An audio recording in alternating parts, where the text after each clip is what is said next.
Hello student, welcome to I exam B. इस video में हम डिस्कस करेंगे कि IBPS PO एग्जाम के लिए क्वांट सेक्शन कैसे प्रिपेयर करें। सबसे मेन चैलेंज हमारे लिए क्वांट सेक्शन में स्पीड होती है।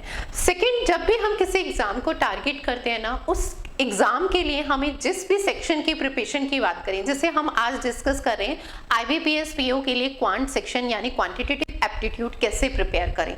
ठीक है, तो हमें सबसे पहले प्रॉपर एग्जाम पैटर्न पता होना चाहिए। सेकंड, हमें उस टॉपिक का वेटेज पता होना चाहिए टॉपिक वाइज। ठीक है, उस सेक्शन का क्या है, टॉपिक वाइज क्या है, वेटेज पता होना चाहिए। तो सबसे पहले हम बेसिक से चीजें डिस्कस करते हैं और फिर ये डिस्कस करेंगे कि हमें कैसे क्वांट की प्रिपरेशन करनी है, कौन कौन से सेक्शन हमारे यानी कौन कौन से टॉपिक ऐसे हैं जिन्हें हमें काफी स्ट्रांग बनाना है और कौन से ऐसे टॉपिक हैं जो हम स्किप भी कर सकते हैं। तो चलिए आज के वीडियो में हम यही देखेंगे कि हमें क्वांट कैसे प्रिपेयर करना है IBPS PO के लिए। सबसे पहले हमें ये पता होना चाहिए IBPS जो PO एग्जाम है हमारा 2 फेज में होता है, प्रीलिम्स एंड मेंस। ठीक है, प्रीलिम्स में क्वांट सेक्शन की क्या इंपॉर्टेंस है, ठीक है, और क्या सेक्शनल टाइम होता है ये भी हमें क्लियर होना चाहिए, और विद इन टाइम हमें कितने क्वेश्चन करने हैं और हम कितने कर पाएंगे वो भी हमें चीजें क्लियर होनी चाहिए। ऐसे ही हमें मेंस में भी क्लियर होना चाहिए कि मेंस में इसका क्वांट सेक्शन का कितना वेटेज है, ठीक है, कितने questions, number of question exam में आते हैं और सेक्शनल टाइम क्या है। तो सबसे पहले हम यही देखते हैं कि हमारा 2 फेज में IBPS PO एग्जाम होता है। तो फेज 1 में, ठीक है, पहले मैं सारे सेक्शन क्लियर करती हूँ। फेज 1 में हमारे टोटल नंबर ऑफ क्वेश्चन कितने होते हैं, 100। ठीक है, जिसके लिए हमें टाइम मिलता है 60 मिनट का। पर इसमें अगर हम बात करें ना तो इंग्लिश सेक्शन देखिए उसमें हमें टाइम कम कंज्यूम होता है, पर यहाँ पर सेक्शनल टाइम होता है। ठीक है, हर सेक्शन के लिए 20 मिनट से हमें मिलते हैं। सेक्शनल टाइम लिमिट है, तो ऐसा नहीं है कि हमारा जो टाइम इंग्लिश सेक्शन से सेव हो रहा है, ठीक है, उसे हम क्वांट सेक्शन में यूटिलाइज कर ले, ऐसा ऑप्शन नहीं है। ठीक है, हमारे पास प्रीलिम्स एग्जाम में 3 सेक्शन है, quant, English language and reasoning ability. ठीक है, quantitative aptitude, English language and reasoning ability. Quant section से number of question is 35 and number of marks भी 35 ही सेम। ठीक है, रीजनिंग सेक्शन से number of question is 35 and marks भी 35। ठीक है, एंड इंग्लिश लैंग्वेज से number of question is 30, marks भी 30। ठीक है, और तीनों सेक्शन के लिए जो सेक्शनल टाइम है वो इक्वल है 20 मिनट्स का, यानी ओवरऑल इज 60 मिनट यानी 1 आवर। हमें 100 क्वेश्चन कितने टाइम में करने हैं, 60 मिनट में। टाइम क्या है, नंबर ऑफ क्वेश्चन से भी कम है। तो सबसे मेन चैलेंज है कि इतने कम टाइम में कैसे स्कोर करें। पर एक चीज तो क्लियर है ना कि हमें अगर हम इजी टू मॉडरेट क्वेश्चन भी सिर्फ एग्जाम में से पिक करते हैं तो हम क्वांट सेक्शन में 20 मिनट में 20 क्वेश्चंस तो मिनिमम कर सकते हैं, बहुत इजीली कर सकते हैं। ठीक है, और इसी स्पीड को हमें इंप्रूव करना है। रीजन, क्योंकि कट ऑफ 20 के रिस्पेक्ट में हम नहीं क्लियर कर सकते, और इवन हमें जब स्कोर करना है तो फिर हमें इससे अबव लेके चलना होगा। पर मैं आपको अभी सिर्फ एक मिनिमम क्राइटेरिया की बात कर रही हूँ कि अगर हम बात करें हमें एक क्वेश्चन इजी टू मॉडरेट करने के लिए जो टाइम होता है, स्टैंडर्ड टाइम, वो 32 सेकेंड होना चाहिए। ठीक है, मैंने तो फिर भी एक बार के लिए कहा है कि अभी हम जब स्टार्टिंग स्टेज है तो 1 मिनट का एवरेज टाइम लेके चलते हैं, और उसी टाइम को हमें रिड्यूस करके कितना लाना है, 32 सेकेंड या 30 सेकेंड लाना है। ठीक है, ताकि हम number of questions with in time कर पाए। अब यहाँ पर 35 क्वेश्चन हमारे क्वांट सेक्शन प्रीलिम्स में आते हैं, तो ऐसा नहीं है कि हम 35 के 35 अटेम्प्ट कर पाएंगे। हाँ, पर हम इतना जरूर है कि 30 क्वेश्चंस तक या 28 नंबर ऑफ क्वेश्चंस तक हम पिक कर सकते हैं। रीजन, क्योंकि 35 क्वेश्चंस हमारे जो प्रीलिम्स में आते हैं ना, उसमें से इजी टू मॉडरेट अगर मैं कहूं तो 25 क्वेश्चंस होते हैं, 25 प्लस इवन। ठीक है, इजी टू मॉडरेट कितना होते हैं, तो इजी टू मॉडरेट हमारे number of question is 25 plus. तो क्या हम 25 plus easy to moderate question है, क्या हम मॉडरेट क्वेश्चन नहीं कर सकते, कर सकते हैं। हमें मेन टाइम किस में लगता है, डिफिकल्ट क्वेश्चन में। तो हमें यहाँ पे ना छोटे छोटे स्टेप भी समझने हैं कि हमें एग्जाम कैसे अटेम्प्ट करना है, अभी हम वो भी डिस्कस करेंगे। अभी सिर्फ हम क्वांट की इंपॉर्टेंस, IBPS में क्या वेटेज है, सिर्फ वही डिस्कस करें। ठीक है, अब मेन सेक्शन में अगर हम सिर्फ क्वांट सेक्शन की बात करते हैं तो number of question is 35 and marks is 60 and sectional time is 45 minutes. And mains में जो क्वेश्चन आते हैं ना वो मॉडरेट टू डिफिकल्ट होते हैं, इजी क्वेश्चंस बहुत रेयर मिले हमें। 35 क्वेश्चंस में से 5 क्वेश्चंस भी इजी मिलने के चांसेस बहुत रेयर होते हैं। अगर हम उसे प्रॉपर कहें ना तो मॉडरेट टू डिफिकल्ट ही मिलते हैं हमें, ठीक है। जिसमें से हम मॉडरेट पिक कर ले वही हमारे लिए इनफ होता है, ठीक है, क्योंकि मेंस की कट ऑफ भी बहुत कम जाती है, सेक्शन वाइज भी एंड ओवरऑल भी, ठीक है, क्योंकि मेंस का एग्जाम बहुत इजी नहीं आता, मॉडरेट टू डिफिकल्ट आता है, ठीक है, तो उसके रिस्पेक्ट में कट ऑफ होती है। तो हमें ये चीज ध्यान देनी है, ठीक है। मेंस में भी 60 मार्क्स का वेटेज है, ठीक है, और प्रीलिम्स में भी 35 का। तो क्वांट सेक्शन हमें स्कोर करना हमारे लिए सबसे main challenge, reason, speed and time management. तो चलिए अब डिस्कस करते हैं सेकंड स्टेप कि हमारा क्वांट का सिलेबस क्या है, ठीक है। तो हमारा IBPS PO में कौन कौन से टॉपिक आते हैं, तो simplification, profit and loss, mixture allegation, simple interest and compound interest, shirts and indices, time and work, time and distance, boat and stream, mensuration, ठीक है। मेंसुरेशन में आपके पास 3D इमेज में है सिलेंडर, कोन एंड स्फीयर, ठीक है। Data interpretation, ratio and proportion, percentage, number system, sequence and series, partnership, ages, permutation, combination, probability. ये हमारा क्वांट सेक्शन का ना IBPS PO का सिलेबस है, ठीक है। ये हमारे टॉपिक्स हैं जिनसे हमसे एग्जाम में क्वेश्चन पूछे जाते हैं। अब हमें जब भी हम किसी एग्जाम की प्रिपरेशन करते हैं तो कुछ चीजें हमें बहुत क्लियर होनी चाहिए कि प्रीलिम्स में रीजन क्या होता है, हम मॉक टेस्ट दे रहे हैं पर हमें एक्चुअल में हमारा क्या स्कोर है और कट ऑफ कितने पे जा रही है लास्ट ईयर अगर हम ऑब्जर्व करें तो वो चीजें हमें पहले से क्लियर होनी चाहिए। रीजन क्योंकि कभी कभी हम अपनी अजम्पशन ले लेते हैं कि हम बहुत अच्छा स्कोर कर रहे हैं पर हमें यही नहीं पता होता कि एग्जाम की कट ऑफ कितने पे जा रही है। तो सबसे पहले हम देखते हैं कि लास्ट ईयर के कट ऑफ कैटेगरी वाइज और वो भी ओवरऑल की और प्रीलिम्स की, ठीक है। तो 2021 पे 50.5 पे जनरल की कट ऑफ गई थी, ठीक है। ओबीसी की भी सेम ही अप्रॉक्स जाती है 50.5 ही, ठीक है, एंड एससी की 44.5 एंड 38 एसटी की, ठीक है। बाकी और भी सेक्शन है उनकी कट ऑफ भी यहाँ पर क्लियर बताई गई है। तो अपने उसके रिस्पेक्ट में जिस भी कैटेगरी में से हम बिलोंग करते हैं हम उसके रिस्पेक्ट में कट ऑफ को भी माइंड में क्लियर रखेंगे कि कट ऑफ कितने पे जाती है, ठीक है। 2020 में बात करें तो 58.75 पे, वहां पर एग्जाम का लेवल थोड़ा सा 2021 के कंपैरिजन में इजी था, ठीक है, एंड 2019 में 59.75, ठीक है। अब जो एग्जाम का लेवल है वो धीरे धीरे क्या है, क्वेश्चंस जो हमारे आ रहे हैं वो मॉडरेट टू डिफिकल्ट आ रहे हैं, ठीक है। तो ये हमें क्लियर होनी चाहिए, यानी प्रीलिम्स हमारा 100 क्वेश्चंस हैं उसमें से कट ऑफ इतने पे जा रही है तो इसका मतलब ये नहीं है कि हमें कट ऑफ क्लियर करने के लिए सिर्फ स्कोर करना, हमें स्कोर भी करना है क्योंकि ओवरऑल में हमें मेरिट में भी आना है, इवन हमें क्या चाहिए, सिलेक्शन भी चाहिए। तो आप कट ऑफ से ये समझिए कि कट ऑफ 50.5 है तो हमें 70 या 80 प्लस हमें स्कोर होना चाहिए, 70 प्लस लेके चलेंगे तब हमारा क्या है, 80 अगर हम लेके चलते हैं ना तो हम 70 या 60 के बीच में स्कोर करेंगे। तो हमारा टारगेट हमेशा ना कट ऑफ से 30 या 20 मार्क्स अबव ही होना चाहिए, ये बात क्लियर है। चलिए अब हम बात करते हैं नेक्स्ट सेक्शनल वाइज, ठीक है, क्वांट सेक्शन की कट ऑफ की बात करेंगे, ठीक है।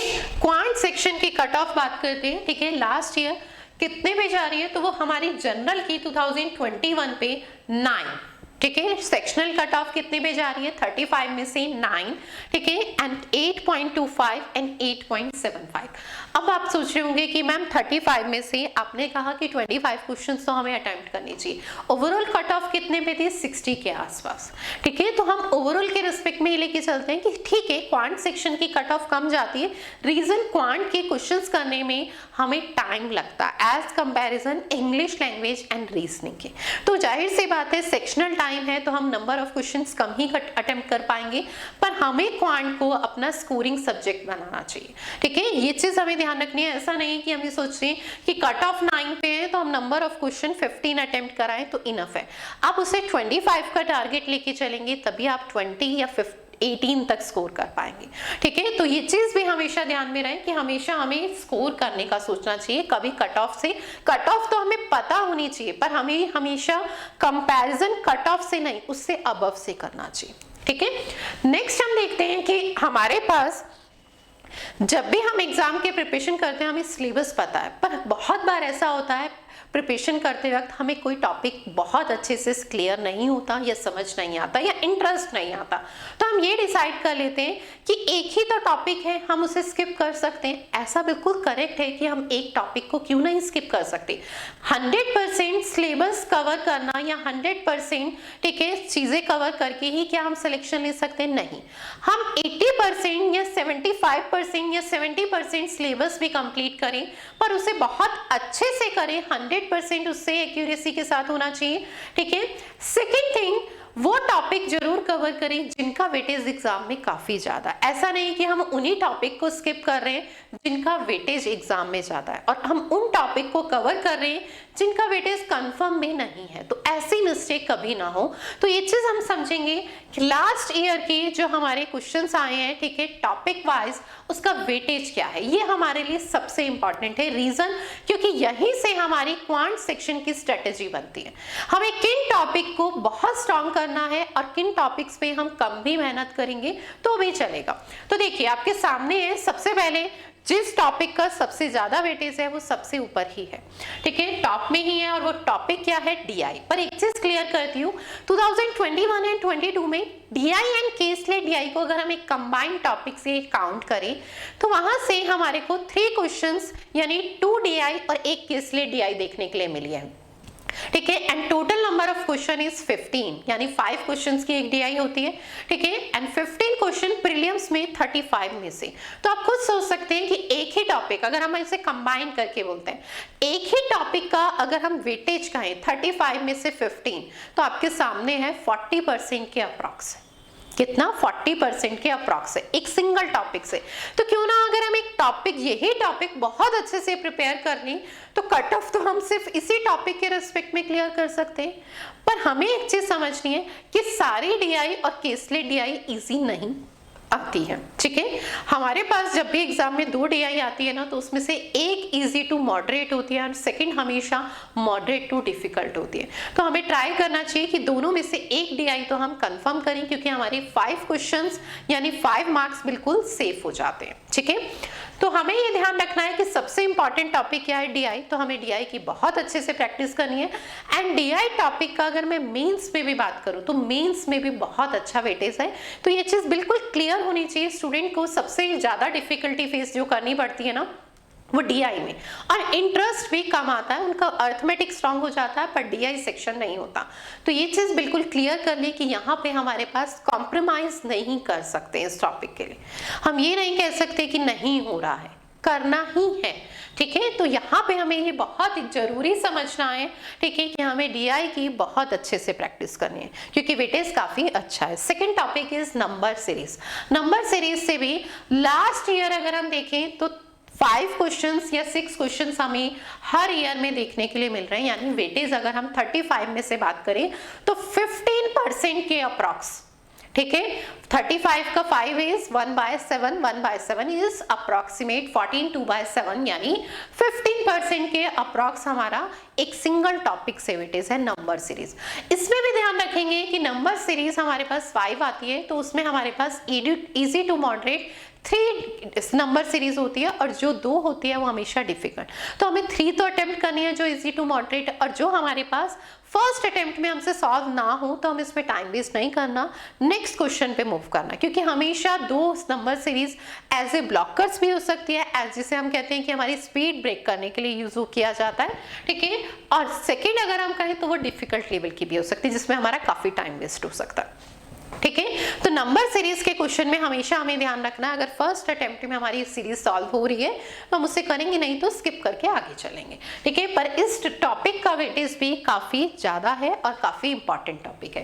Third is simplification and approximation. यहाँ से भी 4 to 5 क्वेश्चंस हमें हर उसमें एग्जाम में देखने के लिए मिल रहे हैं। नेक्स्ट अगर हम बात करें तो आपके पास ये 3 टॉपिक है, quadratic equation, number series and simplification and approximation. पर अगर हम ओवरऑल काउंट करें ना तो इन 3 टॉपिक्स में से कोई भी 2 टॉपिक का कॉम्बिनेशन एग्जाम में देखने के लिए मिलता। ठीक है, अगर हम 2020-21 का भी कंपेयर करते हैं ना तो वहां पर भी सेम है। ठीक है, इससे पहले का भी सेम है और अभी भी सेम है, यानी हमारे लिए ये 3 टॉपिक्स भी काफी इंपॉर्टेंट है। ठीक है, फिर हमारे आते हैं रिमेनिंग अर्थमेटिक के टॉपिक्स, जहां से कुछ टॉपिक्स में से बिल्कुल कंफर्म है, जैसे प्रॉब्लम्स ऑफ एज सबसे छोटा टॉपिक है, पर एक क्वेश्चन इजी टू मॉडरेट, बहुत ज्यादा कॉन्सेप्ट नहीं है और वहां से फिक्स ही मिलता ही है। जैसे अगर मैं बात करूं पार्टनरशिप टॉपिक भी ऐसा है जहां से फिक्स एक क्वेश्चन देखने के लिए मिलता ही है। टाइम एंड वर्क से भी एक क्वेश्चन तो मिनिमम हमें एग्जाम में देखने के लिए मिलता ही है। कुछ टॉपिक है जहां से फिक्स है कि कहीं ना कहीं क्वेश्चंस आएंगे, पर कुछ टॉपिक ऐसे हैं जहां से फिक्स कंफर्म नहीं कह सकते, जैसे परम्यूटेशन, कॉम्बिनेशन, प्रोबेबिलिटी। ठीक है, मेंसुरेशन अगर हम बात करें, ठीक है, तो ये टॉपिक हम अगर स्किप करना चाहें तो स्किप कर सकते हैं। 1-2 टॉपिक अगर हम छोड़ना चाहें, मेंसुरेशन, परम्यूटेशन, कॉम्बिनेशन, प्रोबेबिलिटी, तो इन्हें छोड़ सकते हैं। ठीक है, पर जिन टॉपिक्स का वेटेज काफी ज्यादा है उन्हें हम नहीं छोड़ सकते।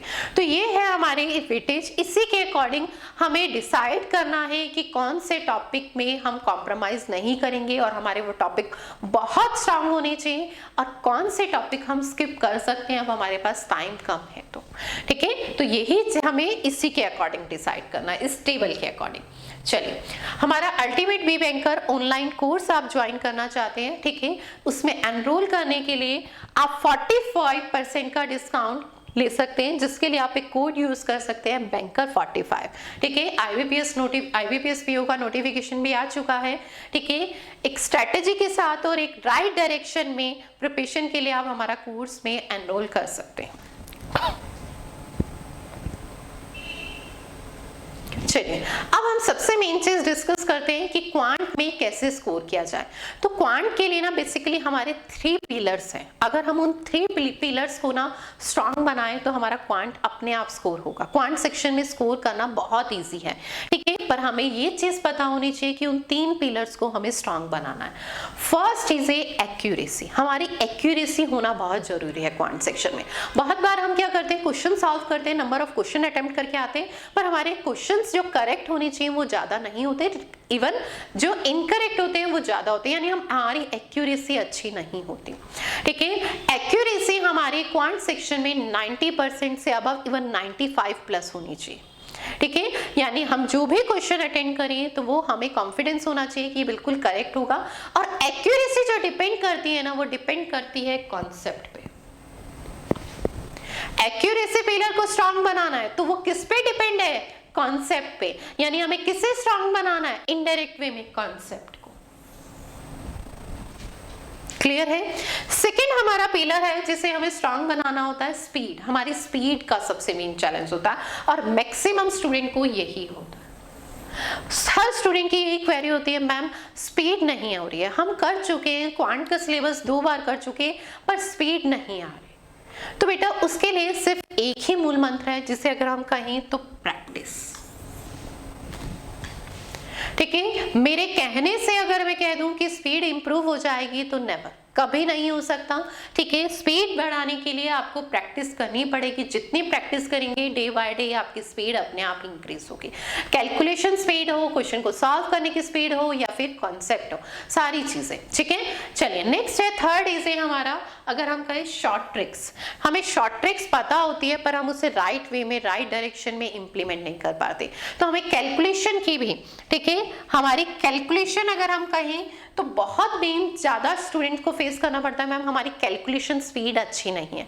कैलकुलेशन स्पीड को इंप्रूव करने के लिए हमें क्या करना है, शॉर्ट ट्रिक्स सीखनी है। ठीक है, और वो शॉर्ट ट्रिक्स राइट डायरेक्शन में इंप्लीमेंट करना भी आना चाहिए। बहुत बार क्या होता है, हम स्टार्टिंग में ना कैलकुलेशन स्पीड के लिए शॉर्ट ट्रिक्स जो पढ़ते हैं ना कि 11 से मल्टीप्लाई, ये मल्टीप्लाई या फिर और भी 99 से डिवाइड, पर हम उसे ना राइट वे में जब इंप्लीमेंट करने की बात आती है वो उस फॉर्म में नहीं आती, डायरेक्ट फॉर्म में नहीं आती, यानी इनडायरेक्ट फॉर्म में आती है और हम उसे नहीं पहचान पाते और हमें इंप्लीमेंट भी नहीं कर पाते।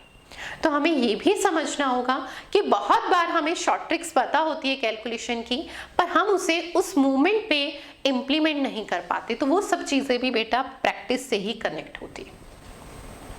ठीक है, वो सब चीजें भी किससे क्लियर होती है, कनेक्ट होती है प्रैक्टिस से। तो हमें इन 3 पिलर को स्ट्रांग बनाना है, एक्यूरेसी, स्पीड, ठीक है, एंड कैलकुलेशन। और ये तीनों पिलर जिन पे डिपेंड है, यानी फाइनली हमें उन्हें स्ट्रांग करना है। हमारे कॉन्सेप्ट क्लियर होने चाहिए।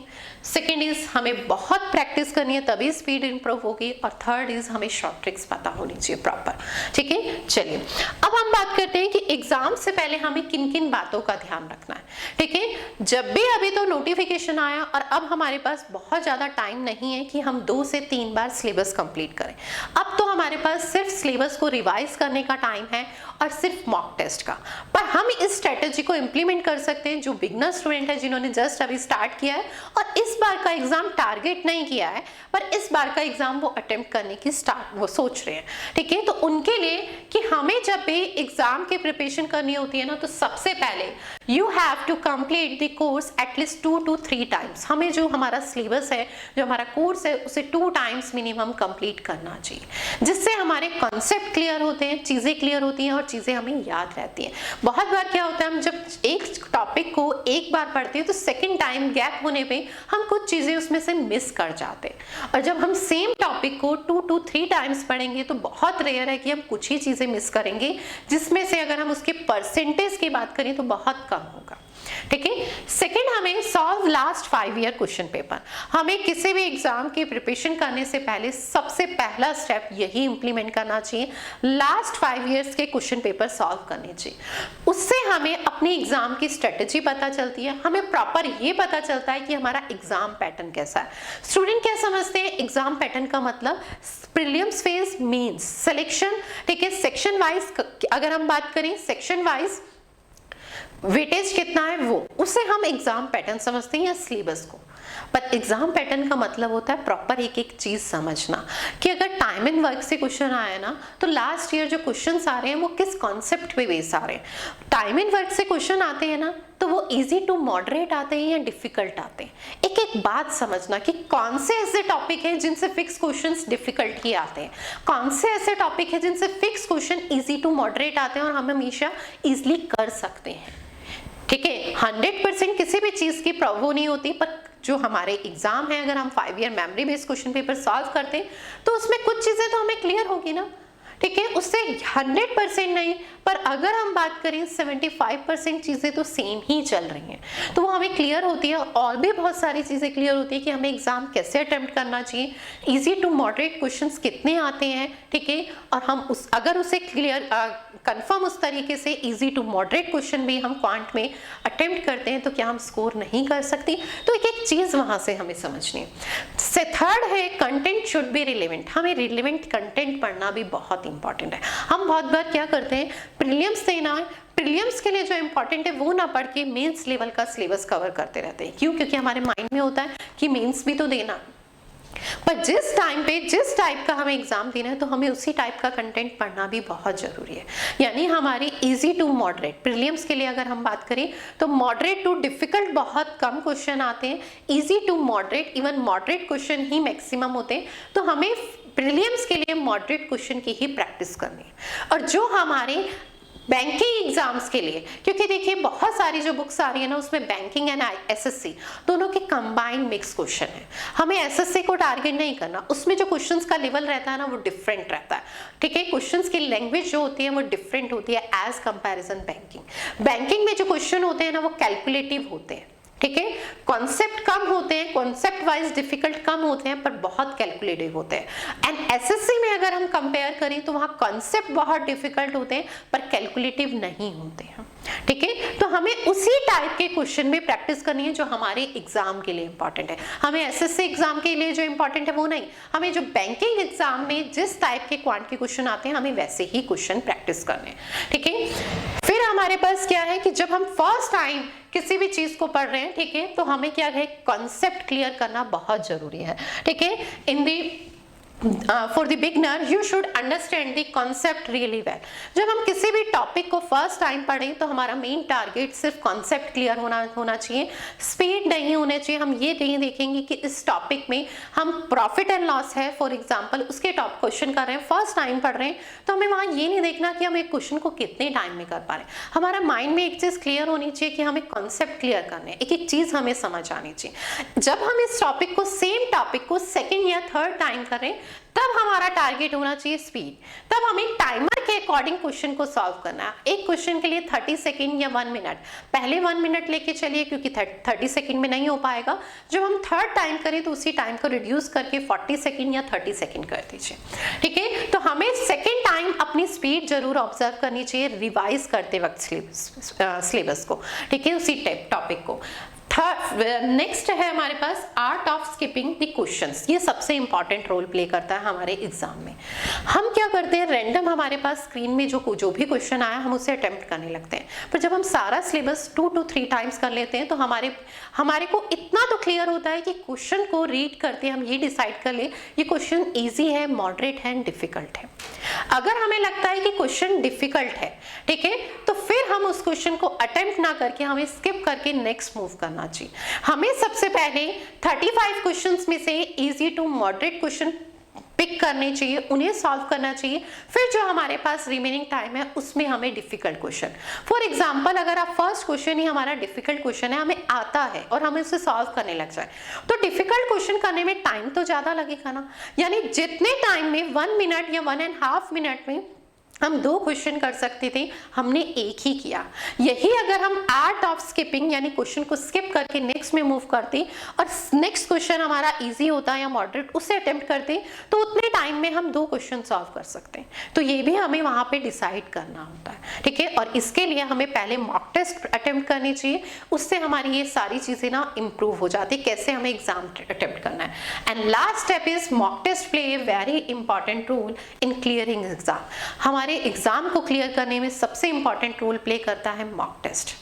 मॉक टेस्ट हम क्या करते हैं, सेक्शन वाइज बहुत प्रैक्टिस करते हैं, सारे टॉपिक्स बहुत अच्छे से प्रिपेयर करते हैं, पर मॉक टेस्ट अटेंड नहीं करते। आप एक चीज सोचिए, सारे सेक्शन जब अलग अलग टाइम पे हम पढ़ते हैं और प्रॉपर जब हम क्वांट पढ़ रहे हैं तो हमारे माइंड में वही सेक्शन है, पर जब हम एग्जाम देते हैं ना तो तीनों के प्रीलिम्स में 3 सेक्शन एंड मेंस में तो 4 सेक्शन के अकॉर्डिंग हम देखें तो वो सारे सेक्शन हमारे माइंड में एक साथ होना, सेक्शनल टाइम हमारे लिए टाइम बाउंडेशन, ठीक है, और एग्जाम के एक माहौल को समझना बहुत इंपॉर्टेंट होता है। तो उसके लिए पहले हमें मॉक टेस्ट लगा के प्रैक्टिस करनी चाहिए, ठीक है। तो वही सेम चीज है कि सबसे इंपॉर्टेंट रोल प्ले करता है मॉक टेस्ट। इसे हमें बिल्कुल भी स्किप नहीं करना, मैक्सिमम से मैक्सिमम लास्ट का 1 मंथ इवन 20 डेज तो मॉक टेस्ट ही अटेंड करनी चाहिए, ठीक है। तो ये मैंने आपको क्वांट के वो कैसे प्रिपेयर करें, किस तरीके से क्या स्ट्रेटेजी इंप्लीमेंट करनी है, कौन से टॉपिक इंपॉर्टेंट है, कौन से टॉपिक में हमें बहुत मेहनत करनी है और कौन से टॉपिक हम स्किप भी कर सकते हैं, वो चीज़ें डिस्कस किए।